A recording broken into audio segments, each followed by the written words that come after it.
La verdad es que desde hace algunos años siempre vengo al menos una vez al año a Valencia, que es mi casa. Yo vengo de Málaga, tampoco nací allí, pero creo que los que conformamos esta familia de enamorados de la sabiduría, de filósofos, nuestra casa es allí donde se reúne un grupo de gente que realmente tiene interés, vocación y, por qué no decirlo, necesidad de profundizar en el sentido de la vida y de encontrar herramientas. Y eso hace que cuando llegas a un lugar como este, más allá de nuestro vínculo, que es desde hace muchos años, no lo diremos tanto para que no sepáis que ya tenemos unos cuantos años, pero más allá de eso, es que yo lo llevo experimentando en muchísimas ocasiones, cuando conoces por primera vez a alguien, pero compartes ese interés sano por querer profundizar en la vida, naturalmente emerge un vínculo.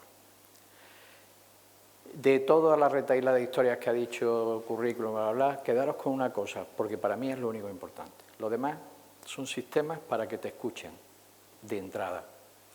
Porque lo único importante que yo considero aval, no para poder decir algo y que lo valoréis, sino para aval para haber vivido hasta dónde he llegado y lo que me queda de vida, es ser un filósofo, un enamorado de la filosofía. No un gran filósofo ni un pequeño filósofo, simplemente un enamorado. Los enamorados a veces hacemos tonterías. A veces, pues como todos los enamorados, perdemos la cabeza, que no parece que sea lo más apropiado de un filósofo, ¿verdad?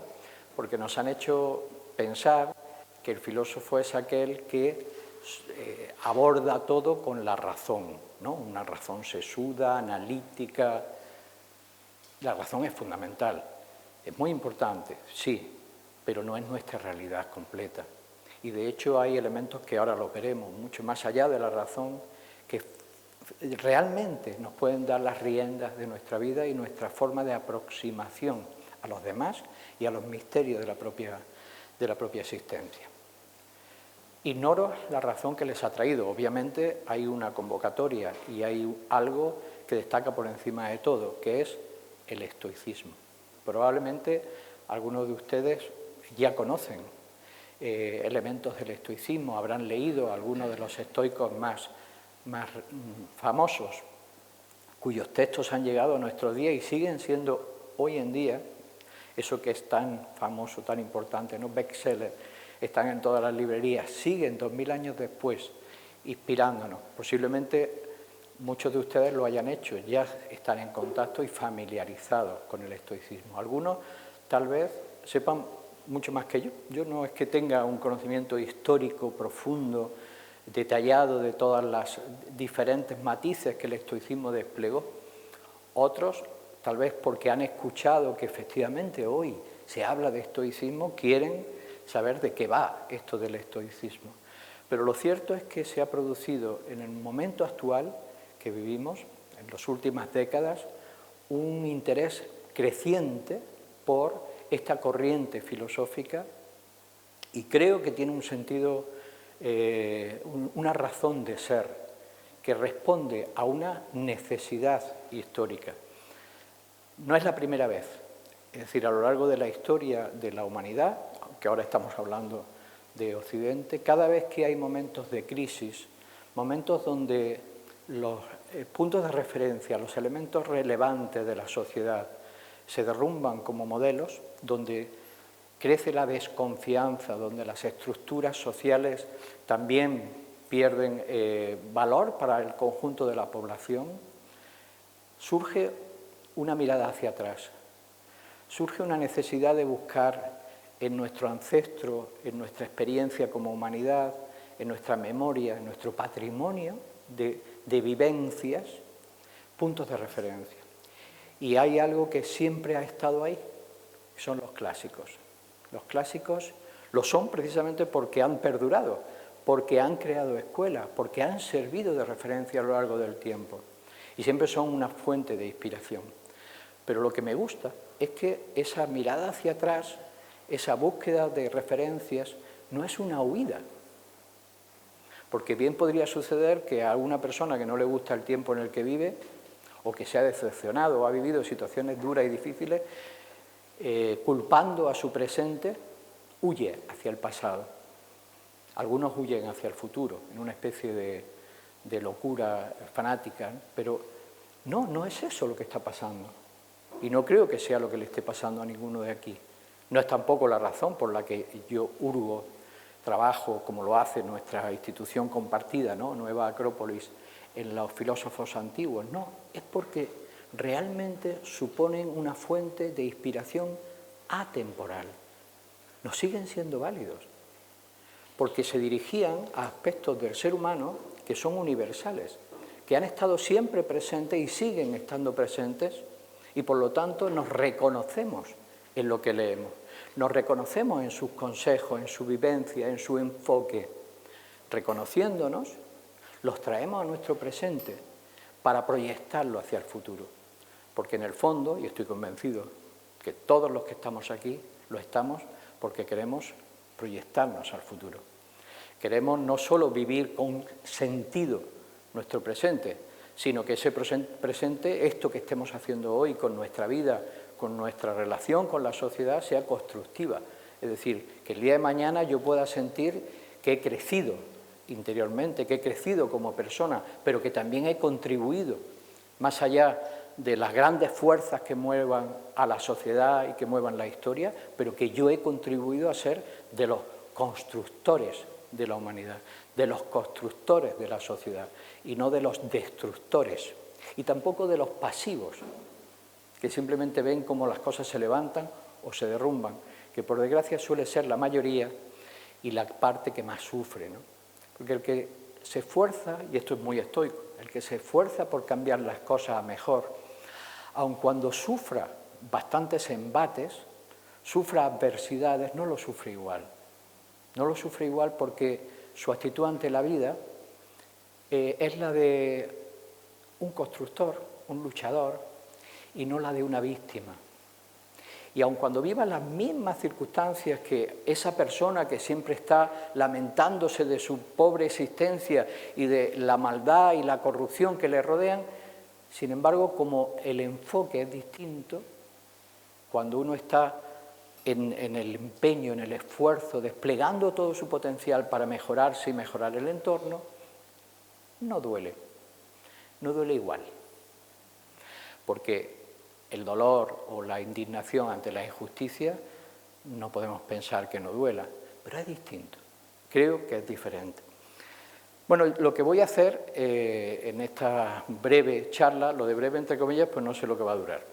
Se supone que tengo 1 hora, ¿no? Bueno, tenía, porque ya no habremos comido 15 minutos, como me suele pasar.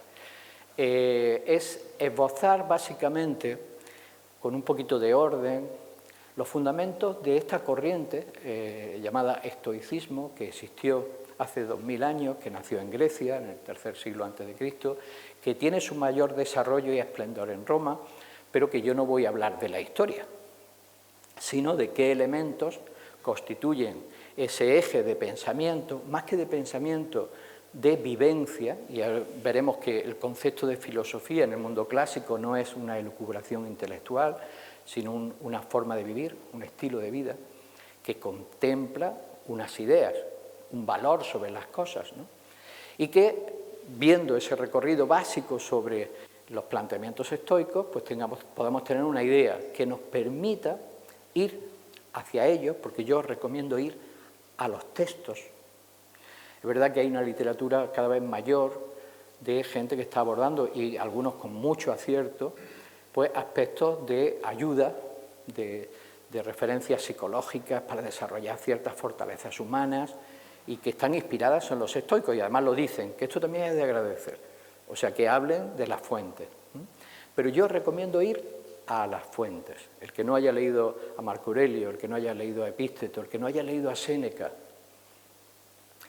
tiene una deuda consigo mismo, porque además tienen un lenguaje que es todavía más cercano y comprensible que el de los autores modernos. Sinceramente, o sea, leer a los clásicos y especialmente a los estoicos, con esa sencillez a la vez que profundidad y cómo se expresan, sobre todo lo que llega a nosotros de Marco Aurelio, que nunca intentó escribir nada doctrinario, son reflexiones suyas, lo saben, ¿no? Marco Aurelio escribía un diario como un ejercicio propio de la escuela estoica, de reflexiones, de reformulaciones de los principios que le guiaban, o de epístetos, que son fragmentos de sus clases, ¿no? Recogidas por discípulos. Esa acaba siendo como pequeñas axiomas, pequeñas máximas, pequeñas frases, pero con un calado y una profundidad, y como eran, con una rotundidad, franqueza, muy directo, que bueno, les costó a muchos de ellos pasarlo mal, porque estaban muy implicados en su sociedad y miraban de cara al poder, y a veces perdieron la cara, bueno, la cabeza. Cosa que todos vamos a perder, eso dicho sea de paso. Por si alguno no se había enterado, todos vamos a perder la cabeza, más tarde, más temprano. Ellos elegían no cómo morir, pero sí eligieron cómo vivir, algo que a lo mejor nos teníamos que plantear nosotros, porque elegir no morir no se puede. No se puede. Lo saben, ¿no? Elegir vivir, cómo vivir, sí se puede. Por eso somos libres, aunque no lo ejerzamos. Y esto es muy estoico. Bien, ¿por dónde empezar? Luego, los que quieran comprar el libro verán que yo no voy a seguir el orden que hay exactamente en el libro, pero sí voy a empezar por algo con lo que se empieza en el libro. Bueno, el libro responde a un curso realmente. El título de Un curso de estoicismo es porque ese libro nació de un curso que yo impartí recogiendo pues, este orden que ahora voy a establecer con bastante gente online. Teníamos unas clases grabadas que además están disponibles en YouTube, las tienen a su disposición, pero luego había otra cosa que no está en YouTube, que eran las webinars, donde bueno, todo el mundo intervenía, había preguntas y era muy enriquecedor, pero eso es como más directo, ¿no? Es como más personal, que es donde de verdad se aprende. Porque en las antiguas escuelas en la transmisión no se producía así, con libros. No era una transmisión escrita, hoy diríamos grabada. No, era una transmisión maestro-discípulo, era una relación de diálogo, de ahí el diálogo, la posibilidad de entenderse para que circule, para que se exprese una sabiduría que además está en todos. Lo que pasa es que hay que hacerla salir, de ahí lo de educere, sacar, ¿no? a la luz. Bueno, pero siempre me gusta empezar con lo mismo, y es algo que hoy en día, la mayoría de las veces que se habla del estoicismo, se obvia, no se plantea, que es la importancia de una filosofía de vida que nace de una cosmovisión. Para empezar, ¿por qué es importante una filosofía de vida? Una filosofía de vida en realidad es una forma de interpretar nuestra existencia, básicamente, de qué hacemos, de qué valoramos, de cómo nos ubicamos en la naturaleza, en nuestra propia pequeña biografía, qué proyectos tenemos, por qué. Es decir, más o menos darle un sentido a nuestra vida, más o menos porque nunca vamos a terminar de constatar algunos elementos que son muy difíciles de constatar, pero nos dotamos de una filosofía de vida. Nos dotamos de una filosofía de vida que guía nuestros comportamientos, es decir, que es la que finalmente está detrás de cada pequeña decisión o gran decisión que tomamos en nuestra vida. Entonces, como tenemos una filosofía de vida, nuestra vida se encauza más o menos así. Pero, por desgracia, no tenemos una filosofía de vida, sino que acabamos viviendo una filosofía de vida impuesta. Es decir, un modelo, un patrón de estar, de valorar, de entender la vida y la existencia que se ha implantado en la sociedad. Y que, como no tenemos tan claras respuestas, se acaba asumiendo sin más discusión. Y nos acabamos comportando siguiendo un patrón que si reflexionáramos a lo mejor no estábamos muy de acuerdo. Es más, ese patrón, esa forma de entender la existencia es la que conduce a todo lo que sucede. Pero al no ver el patrón, porque no está publicado, no está ahí, no está, lo único que vemos son las consecuencias. Y las consecuencias de una sociedad materialista, individualista, etcétera, etcétera, que premia o que valora solo la comodidad, el placer, lo material, es gran parte del derrumbe de todo lo que se construye civilizatoriamente hablando. Porque nace un egoísmo y una supervivencia a cualquier precio que acaba destruyendo lo que podría servir verdaderamente como un edificio en el que cada uno crecer y encontrar su lugar. Y acabamos en una selva. Esto está pasando actualmente. Precisamente por eso hay una vuelta a buscar puntos de referencia. Pero ¿eso ha sido por casualidad? Cada uno que piense como quiera. Lo cierto es que por aceptación o por acción se acaba imponiendo. Tenemos que revisar cada cual. No se trata de querer cambiar el paradigma del mundo actual. Eso ya cambiará si cambia. No sabemos hasta dónde vamos a ir pudiendo tener poder de... Pero sí lo tenemos sobre nuestra vida, la nuestra. Eso es lo que decía antes del poder de la libertad, de poder establecer nuestro patrón de comportamiento. ¿Qué valoramos? ¿Qué sentido le damos a la vida? Insisto, no de forma determinante, fanática, cerrada, si no podemos cerrarla. No podemos llegar a conclusiones absolutamente definitivas, pero sí podemos entender que tenemos un sentido común, que tenemos una intuición, que tenemos un impulso interno desde la razón al corazón, que nos va a ir dando elementos para armar una visión de la vida. Por eso, insisto, me resulta curioso que en el mundo actual, cuando se habla del estoicismo, no se hable de la cosmovisión que tienen los estoicos, no es que no se haga nunca, pero se va directamente a dar herramientas psicológicas para el desarrollo de la voluntad, la asertividad, cómo enfrentar la adversidad, cómo... Todo es genial, vamos a hablar de ello, pero eso tiene sentido en un marco de la existencia, porque yo ¿por qué voy a soportar la injusticia? ¿Por qué? ¿Qué hago con la injusticia? ¿Me vuelvo sumiso? ¿Me vuelvo rebelde a cualquier precio? Es decir, simplemente arremeter contra. Si no hay un marco que dé sentido, es que tampoco se puede entender, porque nos dicen los estoicos, acepta lo que el destino te traiga.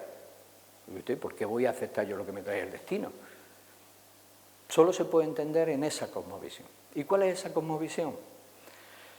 Pues que el universo, para la visión estoica, en realidad sus raíces, para entender por qué el estoicismo plantea esto, hay que entender que el estoicismo no es algo aislado, es una corriente que expresa algo que ya se ha ido gestando, que ya se tenía, y realmente sus raíces nacen en el mundo presocrático y especialmente en Platón, en la academia, las enseñanzas platónicas, Aristóteles, que también va a desarrollar algunos aspectos. Pues bien, esa cosmovisión les lleva a entender la vida como parte de un flujo, de un despliegue, de un desarrollo potencial que el cosmos guarda. Es decir, el universo entero para los estoicos es un gran ser vivo, como diría Platón, que tiene que desplegar todo un potencial. Ese universo no es casual, es decir, tiene un destino, está desplegando ese potencial. Lo va a hacer además de forma inteligente, porque ellos conciben que el universo es ordenado y se conduce hacia su destino porque hay un logos, una inteligencia, que no es la razón tal y como la entendemos nosotros, ¿no? El pensamiento analítico, no. Es una inteligencia entendida como fuerza ordenadora, como un discernimiento, si quieren casi como una intuición, una expresión muy potente que lo vamos a poder entender cuando lo tratemos de descubrir en nosotros, ese logos, pero todo ese universo responde, por lo tanto, a una finalidad. Hay un plan. Eso es lo que van a entender, que hay un plan dentro del cual las cosas no van a estar prefijadas, sino que van a tener una cierta libertad de movimiento, porque cada ser que existe dentro de ese cosmos sigue también ese mismo proyecto, tiene potencialmente una riqueza que ha de desplegar, evolutivamente hablando, ha de desplegar en el curso de su existencia. Y para desplegarla necesita de la libertad, o lo diremos de otra manera, de la conciencia, del despertar de su propio logos. Tiene que despertar una capacidad de conducirse a sí mismo. No se trata simplemente de dejarse llevar por el flujo de la vida, sino de despertar dentro de sí el reflejo, puesto que somos parte de ese universo, es decir, no es el universo está allí, el escenario, y aquí estamos nosotros para batallar, no, somos parte de ese universo. Y como parte de ese universo, en nosotros hay un logos, una parte, que es a imagen y semejanza. Hay un lenguaje muy común con lo que luego será el cristianismo, porque no podemos olvidar que el cristianismo bebe de las fuentes, entre otras cosas, la moral, la ética cristiana bebe de las fuentes del estoicismo.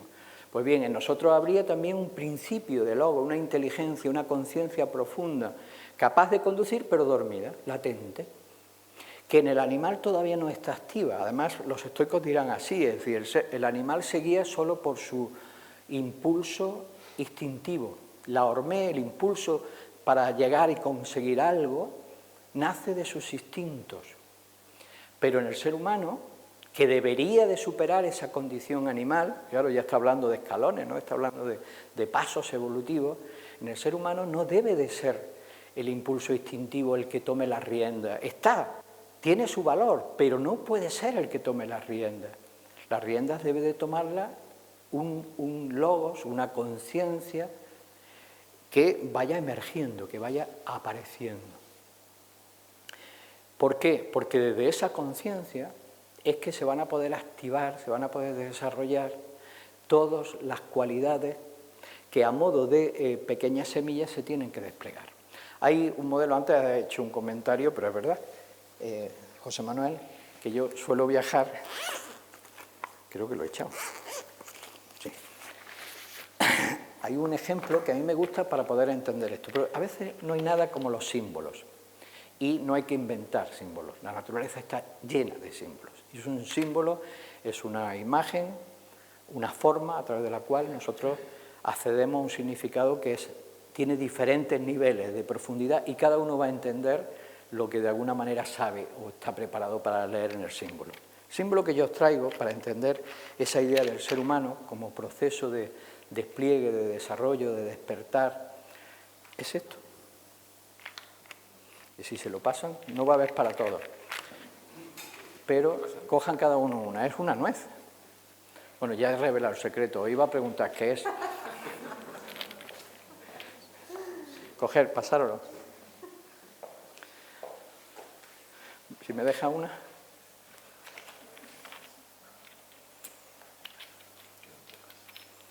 Queda pocas, bueno. A ver, es que tampoco puedo viajar con un saco. Pero bueno, nos puede servir. Efectivamente, ¿esto qué es? Una nuez, ¿cierto? Si nosotros no fuésemos capaces de... no tuviésemos conocimiento de la naturaleza, cuando vemos una nuez, vemos lo que tenemos en este momento en la mano. Y si nos hablan del desarrollo de la nuez en el tiempo, su crecimiento, su desarrollo, ¿no? ¿Cómo será una nuez de mayor? ¿No? Pues, ¿qué haríamos? Fijaros lo que hace nuestro tiempo. El progreso, el desarrollo, la proyección del futuro lo que hace es agrandar. Entonces, podríamos pensar que en el futuro esto se desarrollaría de forma de que llegaría a ser una nuez gigante, enorme, ¿verdad? Pero no es así, ¿verdad? Porque esto no es una nuez solo. Esto es un nogal en potencia. Aquí hay un nogal que no se parece nada a esto. Y si no, la próxima vez que vayáis al campo y podáis estar cerca de un nogal, si no han caído nueces, llevaros una que aguantan. Pues mirar uno y otro. Pero aquí hay un árbol. Es decir, todo lo que representa, significa el árbol. Ese proceso, ese desarrollo, no es una cuestión de crecimiento cuantitativo, sino cualitativo. Hay cualidades aquí que son insospechadas en esto. Y eso es lo que se refieren al ser humano. En cada uno de nosotros hay cualidades insospechadas que en la medida en que de verdad hagamos aflorar ese interior, nos trabajemos como personas, nos cultivemos, palabra que me encanta, ¿no? Cultivarse a sí mismo, nos cultivemos a nosotros mismos, se irán desplegando, porque están desde el momento. Como en el universo está todo lo que llegará a ser, según el planteamiento estoico, desde el primer momento, como semilla. Pero voy a ir más allá. Aquí no solo hay un nogal, aquí hay un bosque. Aquí hay un bosque. Es decir, que todo lo que hacemos contribuye a su vez a replicarse, a poder desplegar un mundo de relaciones, cosa que para los estoicos también era muy importante, la fraternidad universal, lo mencionaremos si da tiempo al final. Este es el modelo y esto es lo que justifica luego el empeño continuo y constante para afrontar todo lo que quieren afrontar. Porque el sentido de la existencia humana está justamente en el cultivo del carácter para hacer, por un lado, el carácter, la personalidad, los factores que constituyen nuestra naturaleza, que básicamente van a recoger los principios platónicos, un nous, pues un espíritu, una psique, y un soma, una parte física o somática, digamos, energético, biológica. Esa realidad biológica, esa realidad emocional, esa realidad mental, espiritual, constituye nuestra naturaleza, pero por desgracia de una forma muy caótica. Y lo que van a tratar de dar, de ahí la practicidad del estoicismo, son herramientas para conocernos a nosotros mismos y desarrollar, desplegar esos principios de fortalezas internas, de virtudes, que nos van a acercar a lo que para ellos son modelos de futuro, cualidades que algún día se desplegarán, que forman parte de ese árbol que aquí es difícil ver, como es la verdad, la justicia, la bondad, la belleza, aunque ahora hurguemos un poco y tratemos de hacer algo con ello, se nos escapa. Todos sabemos lo que es, pero no lo vemos, por desgracia, ¿no? Cada vez es menos. Es decir, que está en la posibilidad de todo ser humano. Esa idea de formación, de trabajo individual, la van a conducir a través de 3 disciplinas fundamentalmente. Hay mucha terminología que quiero evitar, así que usaré un lenguaje mucho más sencillo, mucho más pedagógico. Hay una disciplina del pensamiento, de la mente, que será la base fundamental para todo, de ese logos, que ahora mismo solo desplegamos en una medida muy pequeña. La disciplina del consentimiento, de a qué otorgamos valor, ahora hablaremos de ello. Es decir, hay un trabajo sobre nuestro mundo mental, sobre nuestros pensamientos e ideas. Hay un trabajo sobre el mundo emocional, la disciplina del deseo. Y hay un trabajo sobre la acción y cómo llevar todo lo que vamos reconociendo como válido a las diferentes situaciones de la vida. Porque no pueden entender esa filosofía de vida si no lleva lo que entendemos, percibimos, valoramos al mundo de la acción. Que no es fácil, porque aceptar algo teóricamente, hasta cierto punto es fácil, ¿no? A veces ni siquiera teóricamente, simplemente con el corazón nos resuena, esto es bueno, esto es justo, efectivamente. Pero ahora, ¿cómo lo aplico? ¿Cómo me enfrento a mis miedos? Porque claro, yo quiero hacer las cosas, pero resulta que el mundo no me acompaña. ¿Cómo enfrento mis miedos? ¿Sé reconocer mis debilidades? ¿Sé reconocer esos miedos? Bueno, sobre todo eso van a trabajar. Y ahora nos vamos a centrar. Se pueden quedar con la 9 de recuerdo, ¿eh? Ahora nos vamos a centrar entonces en esas 3 disciplinas. La disciplina de la mente, la disciplina del pensamiento, la disciplina del deseo y la disciplina de la acción. ¿Por qué es tan importante el dominio de la mente para los estoicos? Y los que tengan nociones de otras corrientes filosóficas verán que todas le dan muchísimo valor a la mente. Antes de ayer estaba dando una conferencia justamente para hacer un paralelismo, una confrontación entre budismo y estoicismo. Y las coincidencias son impresionantes. Pero empezando por esta. Es decir, la mente es el escenario donde nosotros creamos nuestra realidad. No es porque estemos poco menos que locos, no, es que realmente todo lo que nosotros concebimos lo armamos lo valoramos, lo enfocamos desde nuestra posición mental.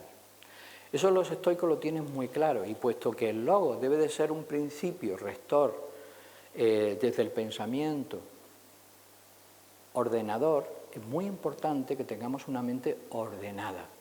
¿Y cuál es uno de los primeros factores que consideran que realmente es un problema a la hora del dominio, esa claridad que busca el discernimiento?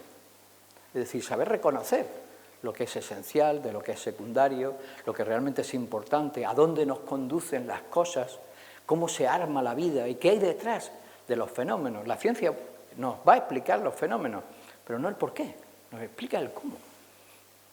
No lo que hay detrás, no el a dónde va. Ellos van a hablar de algo que es verdaderamente una traba, que son los prejuicios, las impresiones mentales. La mayor parte de la experiencia de nuestra vida la vivimos desde nuestras propias creencias, a veces conscientes, a veces inconscientes. Son sesgos, son esos prejuicios o juicios previos que ya se han instalado en nosotros, o bien porque lo venimos viendo continuamente y forman parte de la forma de pensar de nuestro mundo, de nuestro entorno, y lo aceptamos, tampoco lo hemos reflexionado. Por eso el principio estoico es: detente, piensa muy bien las cosas antes de aceptarlas, es decir, reflexiona. Yo realmente creo que esto es correcto, es justo, es bueno, es verdadero. No porque lo digan muchos ni pocos. El principio de autoridad de la filosofía no está en una palabra sagrada, ni siquiera en un gran filósofo, está en la conciencia. Y esto es importante, que establezcamos el punto de poder dentro de uno. Reconocer los propios sesgos no es fácil, en absoluto. No hay... Antes de ayer ponía un ejemplo que tal vez conozcan porque es un pequeño cuentecito muy conocido, ¿no? El de una señora que se muda a un barrio, a un matrimonio, se muda a un barrio y se asoma por la ventana de su casa y ve a la vecina colgar la ropa, y ve que está colgando la ropa, pero que la ropa no la ha lavado bien, que está sucia, ¿no? Y bueno, al principio pues siente compasión de la pobre mujer, no sé si ir a decirle que a lo mejor no se da cuenta, no ve bien o no usa un buen detergente, le lucubra, pero ve que es evidente que no está lavando bien la ropa, pues la ropa la cuelga y todavía tiene, desde lejos se ve la suciedad, ¿no? Y esto pasa un día y otro y otro y otro, y un día se lo comenta a su marido de lo que ha observado, y dice: no sé si ir a acercarme y decirle algo, porque la verdad es que la mujer, pobrecita, no lo estará viendo todo el barrio. El marido no dice nada y al día siguiente la mujer descubre, cuando se asoma de nuevo por la ventana, que ya por fin ha dejado la ropa limpia, impoluta, blanquísima. Se alegra muchísimo y entonces va corriendo al marido y decirle: mira, ya no ha hecho falta que hable con ella, por fin se ve que alguien se lo habrá dicho, se ha dado cuenta, por fin la ropa la deja limpia. Y el marido la mira sonriendo y dice: no, si lo que ha pasado es que yo he limpiado los cristales de nuestra ventana. Esto nos pasa. Es muy difícil ser objetivos y esa objetividad es uno de las metas para el estoicismo, lograr ver las cosas como son. ¿Qué es lo que por lo general nubla esa objetividad? Por un lado, la ignorancia, que para ellos no es un problema. La ignorancia, que lo van a llamar agnoia o el no saber, no es tanto un problema, porque en realidad, y siguiendo la línea socrática, ¿no?, la ignorancia es el primer paso, es el reconocimiento de la ignorancia. No hay problema en ser ignorante, porque reconociéndolo vamos a poder querer salir de ahí. Es la amatia, el no aprender, no el no saber, sino el no aprender lo que consideran grave. No es tanto lo que no conozco, sino si realmente quiero dejar la ignorancia. Por eso, siguiendo la línea platónica, van a considerar que lo importante no es enseñar cosas, sino despertar el amor por el conocimiento, ¿no? Una de las cosas más relevantes de la idea de esa disciplina del pensamiento es también no tener el prejuicio de considerar las cosas buenas o malas. Porque para ello no existe el bien y el mal, sino en nuestro pensamiento.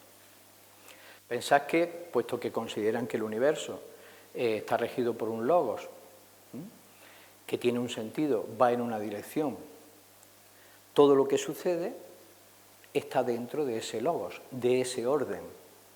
Eso no quiere decir que no haya cosas dolorosas, que no haya cosas que nos produzcan a primera instancia, de forma clara, un mal. Pero alguna razón de ser dentro de ese orden ha de tener. ¿Qué es lo que valorarán? Lo que valorarán es que, puesto que no es algo que yo pueda cambiar, que no dependa de mí, puesto que forma parte de la naturaleza, yo aceptaré las leyes de la naturaleza, pero lo que sí puedo hacer es cambiar mi enfoque, mi actitud ante lo que me sucede. Antes poníamos el ejemplo. Si me sucede algo doloroso, terrible, pues una pérdida, por ejemplo, ¿no?, de un vínculo humano, una enfermedad, se me presenta por delante algo que no había querido ver hasta ahora, pero que ya está ahí, que es la muerte. Hay que aceptar. Esto, que también está muy relacionado con el budismo, te lo va a decir hasta la propia medicina. Aceptar no es abandonarse, aceptar es reconocer que forma parte de la vida. O alguien nos dijo que la vida era solo la parte placentera. Y nos engañaron. ¿Veis lo de la cosmovisión? Nos dijeron que ser feliz es que te toque la lotería, que estés tan más horas tumbado en el sofá, que estupideces, por Dios.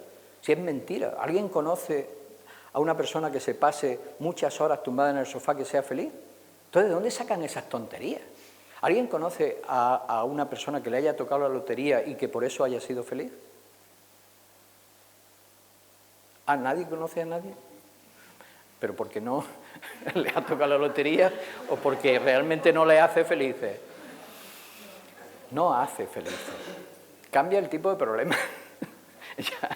Obviamente hay problemas que no vas a tener y serán de otra índole, pero tu problematización con la vida la vas a enfocar en otras cosas y posiblemente te aumenten ciertas preocupaciones, ¿no? Va a depender mucho, al final va a depender mucho de tu naturaleza. Entonces, ¿qué es lo que nos van a enseñar los estoicos? Nos van a enseñar, nos van a decir que lo planteen, no lo van a hacer por nosotros. El filósofo no te cambia la vida, la filosofía no te cambia la vida, ¿eh? No es una receta con una pastilla que uno fue a tomar para que ya no me duela. Es un camino de transformación personal, por eso es duradero.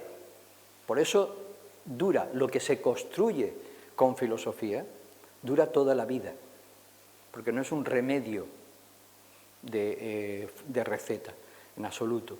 Bueno, pues, ¿cuál va a ser entonces la necesidad? Transforma todo lo que te sucede en oportunidades de crecimiento. Adopta esa posición de aprendiz en la vida, de guerrero, de constructor, usar el término que os dé la gana, porque como cada uno tiene sus sesgos, habrá quien escuche la palabra guerrero, no, hombre, no, la guerra, por Dios. Bueno, pues ya está, pues míralo de otra manera, da igual, se entiende, ¿no? De pie, cara, mirando a la adversidad. En realidad no mirando a la adversidad, sino mirando a tu horizonte. Es decir, para el estoico es esencial tener claro qué quiere uno hacer con la vida y tener proyectos, sentir que uno ha venido a esta vida para algo, sentir un destino. Cuando tú, que no es fácil, vamos a tener proyectos y poco a poco vamos a ir encauzando y dándonos cuenta de qué sentido tenía nuestra vida, que no tiene que ser especialmente original. Lo maravilloso es que converjamos mucho, porque así podemos construir. Pero si yo no miro hacia una meta, si yo no tengo objetivos, aunque esos objetivos puedan luego convertirse en fracaso, aunque me haya equivocado, no importa, yo camino, lo que más enseña es el error. Si yo tengo eso, las adversidades que vengan serán oportunidades, pruebas de superación. Y esa es la gran diferencia. Por eso ha tenido tan buen eco el estoicismo en los gimnasios. Porque el gimnasta está intentando superarse en todo momento. El que se enfrenta a sus límites está en todo momento buscando ese... No es alguien que se abandona. No dice frase muy típica, ¿no?, de nuestro mundo actual. No puedo, es que yo no puedo, es que yo no sé. No. ¿Qué va a decir el que tiene actitud estoica? No puedo ahora, no sé ahora, pero yo voy a poder. Y a lo mejor no llega a poder con mayúsculas, ¿no? Me estoy acordando de ese cuento del el arquero loco, ¿no?, un cuento zen, que estaba disparando continuamente a la luna. Era absurdo, ¿no? Y se acercó alguien cuerdo y le dijo, ¿qué hace? ¿A qué dispara? Dice, oh, estoy disparando usando la luna como mi diana. Dice, ¿pero no te das cuenta que nunca le vas a dar? Y entonces se vuelve y le dice, cierto, pero llegaré más lejos que nadie. Es consciente de su limitación, pero hay un arrojo, que es una de las características más bellas del estoicismo, que es el arrojo, y parece contradicción, porque por un lado acepta la adversidad, pero por otro lado hay un arrojo enorme, que nace de un pequeño lema, de un axioma magnífico que define casi todo el estoicismo, que no me quiero anticipar, pero que tiene ese componente, que es, bueno, ya lo avanzamos, seguro que lo conocen, ¿no? Que reconocen la vida, lo que depende de ti y lo que no. De aquello que no dependa, ten la fortaleza suficiente como para afrontarlo, la serenidad, sobre todo, porque esa conjunción de serenidad, fortaleza es casi el binomio perfecto para definir el estoicismo. Asume, acepta lo que de ti no depende, pero en lo que de ti depende, ten la fortaleza para arremeterlo. Y hará falta otro elemento más, que es sabiduría para reconocer qué depende y qué no, porque no es fácil, ¿cierto? No es fácil. Entonces, eso forma parte, se ha catalogado dentro de la disciplina del deseo, porque el problema de la infelicidad humana es que nos aferramos, buscamos proyectos, metas, deseamos cosas que no dependen de nosotros. No es que no las vayamos a conseguir, a lo mejor las conseguimos, pero no dependen de nosotros y estamos poniendo, por lo tanto, nuestra felicidad, nuestra estabilidad como seres humanos en la vida, en factores, en la fortuna, en otras personas. Entonces, no es que haya que despreciar lo que la fortuna nos trae, pero siempre hay que afirmarse en aquello que sí que depende de nosotros, entendiendo lo que es más importante, que en ese cosmos del que antes mencionamos todo fluye y por lo tanto todo lo que viene se va. Sería estúpido aferrarnos a cosas, al hecho en sí, al obtener el éxito en sí, cuando sabemos que se irá. Pero hay algo que no se irá, si de verdad hemos tenido el enfoque adecuado, que es la experiencia que nos ha hecho desarrollar cualidades en nosotros. Esas cualidades, desde luego, no son siempre crecientes, ¿verdad? Es decir, la vida no es así, no es cada día, no es mejor al siguiente. Ojalá, no. No, a veces subimos, a veces bajamos. Parece que sucede como con la naturaleza, ¿no?, que tiene hasta ciclos de lluvias, no lluvias, primavera, todo es cíclico, pero no cíclico recurrente, loco, sino cíclico como proceso a través del cual el movimiento de crecimiento y desarrollo, que es lentísimo, va adquiriendo experiencia. Entonces, en ese éxito o fracaso, lo importante es que no nos aferremos ni al éxito, ni temamos el fracaso, sino que nos consideremos peregrinos por la vida, guerreros, deportistas, llamadlo como queráis, pero seres que tienen como responsabilidad máxima el desarrollo de esa nuez, del sí mismo. Y diré más, aunque es parte del final porque es una parte que tampoco se habla mucho hoy en día. No solo tiene como finalidad el desarrollo del sí mismo, sino el desarrollo del nosotros.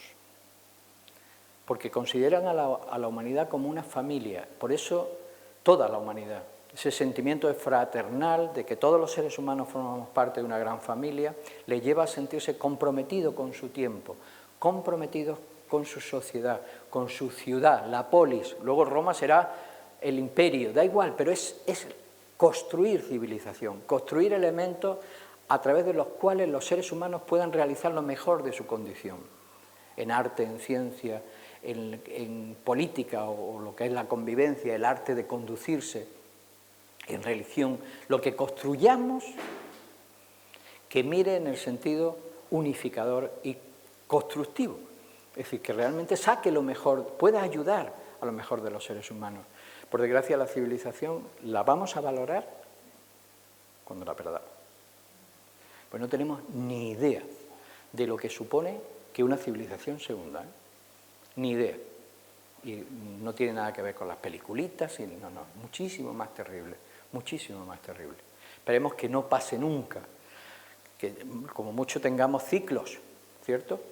Hay momentos mejores, momentos peores, pero la civilización entendida como la construcción armónica de personas que han podido armar la convivencia y la expresión de lo bello en el arte, de la verdad en la ciencia, de la bondad en la religión y de la justicia en la política, esa aspiración que es clásica, que es el patrón del mundo grecorromano, sobre todo es el ideal platónico, cuando desaparece, lo que viene es individualismo, que ya se ha empezado a producir, y además, tristemente, a veces estas corrientes de autosuperación también provocan individualismo, porque como uno ve que el mundo no depende de uno, como uno se vuelve sensible a cosas que tal vez, si uno no las pensara, no lo sería, empieza a sentirse incómodo. Nos empezamos a sentir incómodos, nos empieza a resultar difícil convivir en este mundo. Nos empieza a resultar difícil convivir con otras personas. Nos volvemos exigentes. Está bien si nos volvemos exigentes con nosotros mismos, pero cuando nos empezamos a volver exigentes con el resto del mundo, y eso lo que hace es que nos aislemos, empezamos a entrar en una espiral de egocentrismo, en una espiral donde puede surgir algo peligrosísimo, que es una especie de soberbia, que nos aísla del resto y nos vuelve difíciles de tratar, nos vuelve personas cínicas, duras, no amables. Por eso esa faceta del estoicismo, que es pura dulzura, que es pura bondad, que es amor, creo que también es importante. Probablemente porque necesitemos, para entender un ser humano completo, no una virtud, sino un conjunto de virtudes, como los pétalos de una flor. Ese conjunto de virtudes hace que no nos vayamos a ningún exceso y sepamos complementar con todo lo que necesitamos. Y es verdad que necesitamos voluntad, necesitamos coraje, arrojo, necesitamos discernimiento, capacidad de reconocer, necesitamos esa intuición para percibir, esa sensibilidad para percibir lo que es verdadero, lo que es justo, lo que es bueno, pero necesitamos bondad, que es búsqueda del bien común. Por eso los estoicos no se caracterizan por ser anacoretas que se fueron a la montaña a meditar o que se escondieron en una cueva despreciando la sociedad. Se caracterizaron por intentar mejorar su tiempo, sin dejar de ser personas honestas y auténticas. Porque, claro, salir al campo de batalla y no convertirte en una bestia, cuando te enfrentas a las bestias, no es fácil, ¿no? Y hago estos pequeños guiños al cine, a la metáfora, porque creo que todos nos hemos sentido en ese tipo de situaciones, ¿eh? Es decir, es difícil no caer rápidamente dueño de los impulsos, del odio. Hay un tratado buenísimo de Séneca que es sobre la cólera, que debió de ser algo muy común en Roma, sobre todo en los poderosos, ¿no? Cómo dulcificar el carácter sin perder fortaleza. Es que esa es la magia, ese juego de dualidades. Si estuviese aquí alguien experto en filosofías orientales, especialmente China, diría efectivamente, lograr conjugar ese yin-yang, esas dos fuerzas que están continuamente en oposición, encontrar el centro. que es lo que buscan los estoicos, que uno pueda encontrar el centro desde donde gobernar sus impulsos, esa hormé que antes decía, los deseos, esa búsqueda continua de satisfacción en la que hoy nos vemos inmersos y que nos ha convertido en burros que persiguen la zanahoria que nos ponen, que nos han cargado de deseos innecesarios, de necesidades falsas. Eso es nada más que habernos abandonado algo que nos esclaviza más que cualquier tirano, que es nuestros propios deseos. Los deseos no son malos, el problema es que gobiernen los deseos. Los deseos son una fuerza, son un motor, el mundo emocional es una fuerza de reacción. Es un impulso que nos dirige a conducir, a lograr algo. Sí, pero generalmente instintivo. Si esos caballos desbocados no es posible que los conduzcamos desde una posición de auriga, con unas buenas riendas, con una buena maestría en el conducir nuestro carro, nuestra cuadriga, este es el modelo, este ejemplo que estoy poniendo desde Platón, ¿no? Pero lo usan los estoicos. Esos caballos acabarán destruyéndonos. Por otro lado, van a hablar de esa espiral hedonista, cuanto más satisfaces un deseo, más deseos nacen. Parece que esto es inacabable. Pero es su naturaleza. No se trata de que no tengamos deseos. Mientras tengamos naturaleza humana, mientras tengamos incluso cuerpo físico, tendremos necesidades propias del mundo físico, necesidades propias del mundo emocional. Todas esas necesidades están. El problema es tener un caos de necesidades. Y necesitamos un cosmos, necesitamos un mundo ordenado, necesitamos establecer un eje, un hegemonicón, término estoico, para los que estén versados les sonará, ¿no? El hegemonicón, el centro, el gobierno, el logos, desde donde nosotros, habiendo establecido el centro, somos capaces de colocar cada necesidad, cada cosa en el lugar que le corresponde. Habrá cosas que pertenecen a lo esencial, a mi identidad más profunda. Son los valores inamovibles, innegociables, que hay que tenerlos, porque si no, no tenemos identidad. Y luego habrá cosas que hay que cubrir, pero cuando correspondan, en la medida en que correspondan. Comer hay que comer, pero de ahí a que el centro de mi vida sea la comida, ¿verdad? ¿Entendéis la idea del cosmos? Sería ideal que pudiéramos, no me voy a poner a hacer dibujitos, pero ¿habéis visto esas esferas que tienen un montón de órbitas? Bueno, como imaginamos el sistema solar, ¿no? Un sol central, que por cierto, el símbolo del sol era muy preciado para los estoicos, asociado también al modelo mitraico. Marco Aurelio, por ejemplo, era iniciado en los misterios mitraicos y el sol era la idea de ese logos, de esa divinidad, ¿no?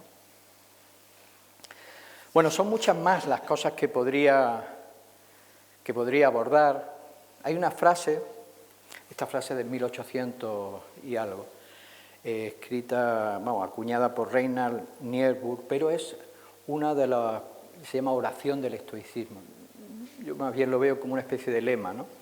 Que resume muy bien lo que hemos dicho hace un momento sobre la necesidad de reconocer lo que de nosotros nos depende, lo que no, y volcarnos sobre aquello que está en nuestra mano con toda la... La frase dice: Señor,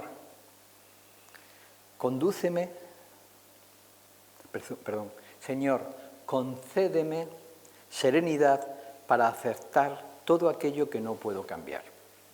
Ahí hace falta serenidad. Ahora podemos hablar de dónde extrae el estoico la serenidad.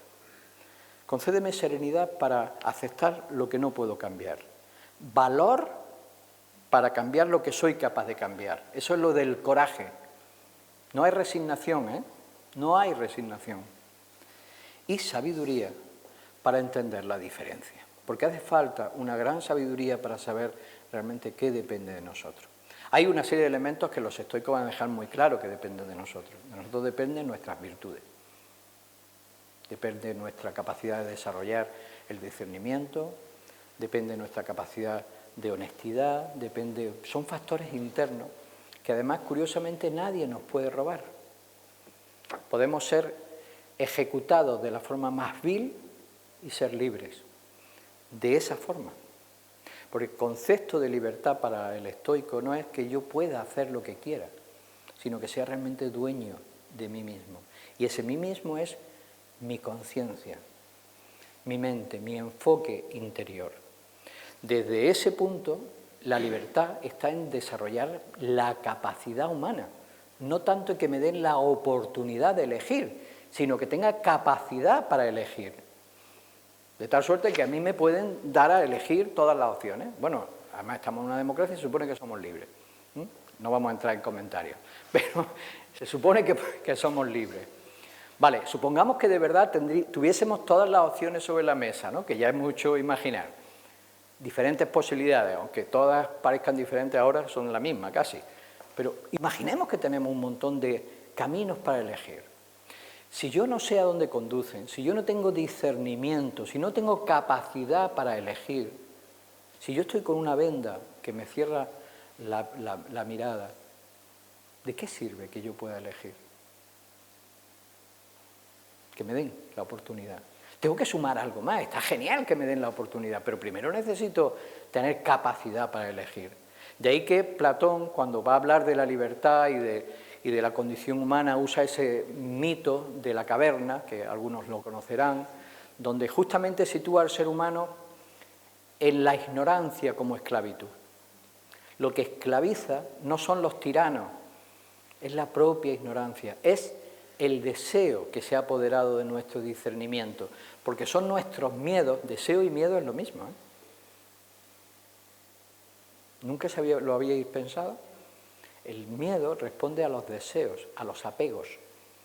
El apego y el deseo son lo mismo, son formas de hablar de lo mismo, pero los miedos surgen del apego. Solo tenemos miedo cuando se pone en juego algo a lo que estamos apegados. Por eso es emocional, forma parte de ese mundo emocional. Para el estoicismo se trata de que aquel que ha vencido sus miedos es el que realmente es libre y nadie,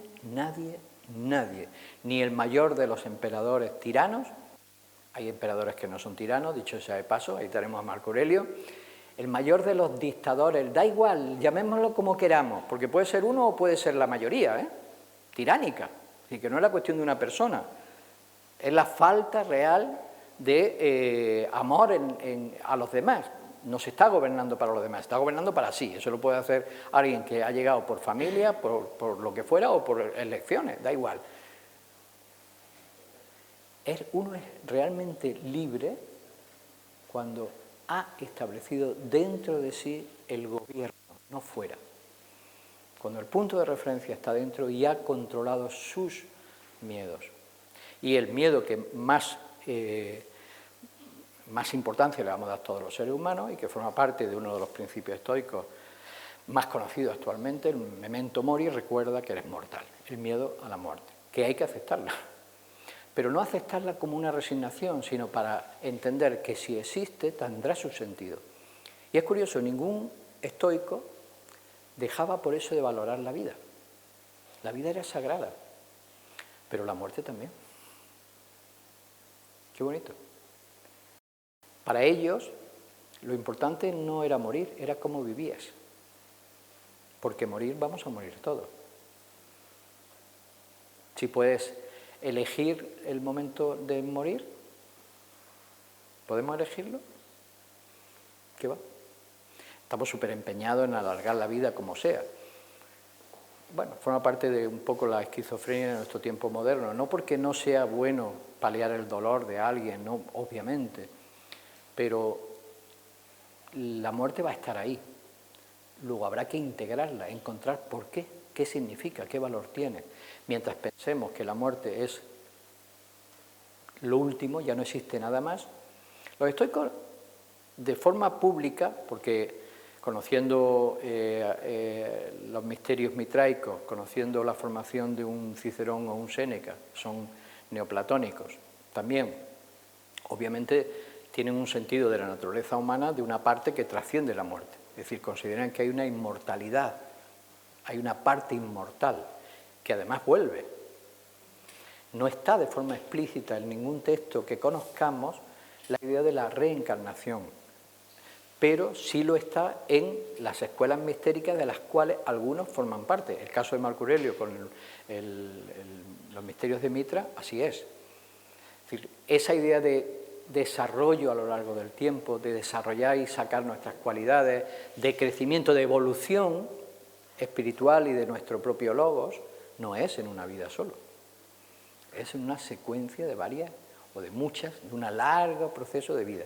Pero no nos vamos a centrar ahí. Lo que sí es cierto es que no les preocupa tanto la muerte, sino cómo vivir, porque además consideran que haya lo que haya, va a ser una consecuencia natural del cómo has vivido, lo cual es muy bonito, porque quiere decir que cada uno se va a encontrar después de la muerte aquello en lo que ha creído, pero creído en el sentido de en función de qué ha vivido. No porque el cristiano se va a encontrar a Jesús o el budista se va a encontrar a Buda, sino porque es una natural, para ellos una natural consecuencia, continuidad de lo que hayamos desarrollado. El miedo a la muerte, y mucho menos el miedo a un castigo tras la muerte, y mucho más un castigo eterno, no entra dentro de la cosmovisión estoica, ni platónica, dicho sea de paso. Es que como en realidad el estoicismo para mí, por eso antes de escribir este libro sobre estoicismo, escribí un libro sobre Platón, que os recomiendo. Os recomiendo a Platón, el libro creo que está bien. Bueno, realmente el estoicismo, que surge después, es una expresión en un aspecto, en un momento de necesidad de lo que habían sido pues esa filosofía tan completa que se había desplegado, cristalizado ya con Platón y que recogía todos los presocráticos, ¿no? Entonces ahí está todo eso y entendiendo eso uno entiende mucho mejor de dónde sale esas posiciones, esas posturas, esos consejos que van a dar pues, para cómo afrontar el insulto, qué hacer con la riqueza, bueno, y las muchísimas cosas que podemos encontrarnos en la vida y que la posición filosófica siempre intenta encontrar un principio de superación, aprendizaje y practicidad.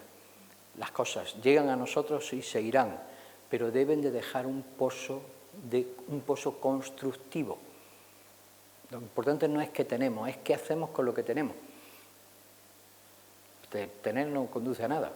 Ahora, hacer sí.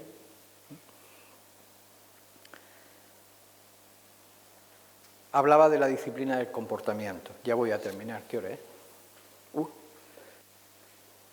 Esa disciplina del comportamiento en realidad es una consecuencia natural. Actuar en coherencia con lo que pensamos, si tenemos o hemos despertado una identidad fuerte, si hemos desterrado los miedos, es decir, el miedo al que dirán, el miedo a arruinarnos, el miedo a la muerte, ¿son miedos raros o son miedos que compartimos? Creo que compartimos, ¿no? Pues son los miedos que hay que enfrentar. A lo mejor uno piensa que la vida le va a sonreír y es posible que a algunos nos haya sonreído más que a otros, posiblemente, pero en realidad lo único que hace la vida es presentarnos oportunidades. Cada uno hace con ellas lo que su discernimiento y su claridad mental y su enfoque le permite, ¿no? En la medida en que se desarrolla ese sentimiento, ese sentido, más que sentimiento, de identidad, del quién soy y el a dónde quiero ir, es muy fácil tener una vida coherente. De hecho, la vida, con los años, conforme van pasando las luces fascinantes del deseo, del éxito, y ya te va retirando, te enseña a que te importen, a temer mucho menos las cosas, salvo que te hayas dejado atrapar. Hay gente que entra en pánico, o entra en vacío, en sinsentido, y ese vacío les hace, cuando ya dejan de tener algo que les focaliza la conciencia, como un trabajo, por ejemplo, cuando se jubilan y caen en picado, ¿no? Pero cuando se tiene ese sentido firme de identidad, cuando se tiene verdaderos ideales de vida, te importa muy poco lo que vaya a suceder, porque ya lo sabes. Es más, probablemente lo hayas pasado, por eso no hay que huir la adversidad es una forma de probarnos. Qué bueno es estar arruinado, para darse cuenta de que no pasa nada. ¿Queréis saber quién está arruinado? Salid por ahí, iros ahora a Israel. Entre los que reciben bombas de un lado y los que reciben bombas del otro, pues su vida se les ha arruinado. Ya me diréis, las familias que han secuestrado, los que hayan secuestrado, los pobres niños que están en las calles de Gaza, ya me diréis lo que pueda estar pasando en Ucrania, en un lado, en otro. No estoy hablando de bandos ni nada, estoy hablando de la vida. Cuando te das cuenta de que probablemente tu posición de lo valioso es muy relativa, y para eso nada como viajar, nada como irse a conocer el mundo y descubrir cómo puede ser una familia que acaba de perder la mitad de su familia en un terremoto, saben ser felices. ¿Qué tienen que no tenga un español? ¿Qué tienen? Por Dios, si tienen que poner un plástico porque el barro se los come, ¿qué tienen? ¿Por qué son felices? ¿Por qué saben sonreír? ¿Por qué duermen? ¿Por qué no están amargados? Y eso no significa que no les duela, les duele, pero saben canalizar su dolor. Algo les enseñó, ya sea su tradición cultural que no se emporcó con el tiempo, ya sea un instinto natural, pero lo que sí te demuestra que el ser humano no es más humano o menos humano en función de las circunstancias, sino de su naturaleza interna. Y eso es lo que la filosofía siempre ha tratado de potenciar, de desarrollar, de construir. Seres humanos libres, con discernimiento, con voluntad y con amor, para entender que algo nos vincula a los demás y que tal vez no haya futuro individual, sino hay futuro colectivo. Y nada más, hay mucho que me dejo, muchísimo, o sea, es imposible, ya sabía yo que me iba a enrollar y que no iba a decir ni la mitad de lo que tenía previsto, pero bueno, también tienen a los estoicos y el libro que les resumirá de algún modo